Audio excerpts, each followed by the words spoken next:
సూర్యాపేట జిల్లా కేంద్రంలోని బీజేపీ ప్రభుత్వానికి బీటింగ్గా ఎలక్షన్ కమిషన్ వ్యవహరిస్తూ ఓట్లను తొలగించే కుట్రలకు పాల్పడుతుందని ప్రభుత్వ విప్ శాసనమండలి సభ్యులు బాల్మూరి వెంకట్ అన్నారు.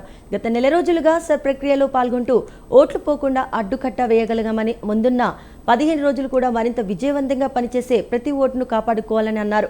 సూర్యాపేట నియోజకవర్గంలో 2,46,000 ఓటర్లు ఉండగా 26,000 మంది డెత్ ఫామ్ ఇవ్వని వారికి ఉండగా మిగిలిన 2,20,000 ఓట్లతో 47,000 డ్రాఫ్ట్ లిస్టులో ఉన్నాయని తెలిపారు.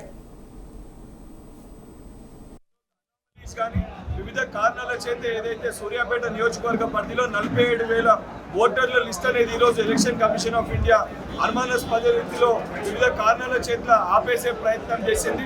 అవన్నింటినీ కూడా ఏ స్థాయిలో ఏ రకంగా రెక్టిఫై చేసుకోవాలని చెప్పని సంబంధించిన బిఎల్ఏలకి అవగాహన సదస్సు నిర్వహించడం జరిగింది.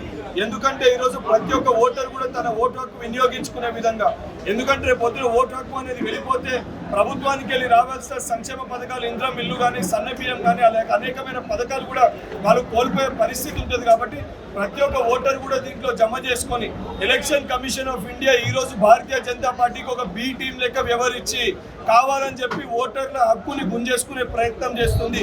దాన్ని అడ్డుకట్ట వేయడానికి స్థానికంగా ఉన్న కాంగ్రెస్ పార్టీ నాయకులతోటి బిఎల్ఏలు అదేవిధంగా సూపర్వైజర్లు అందరూ కూడా కలిసి పనిచేసి ఏ ఒక్క ఓటర్ కూడా డిలీట్ కాకుండా పూర్తి స్థాయిలో ప్రతి ఒక్క ఓటర్ కూడా ఎన్రోల్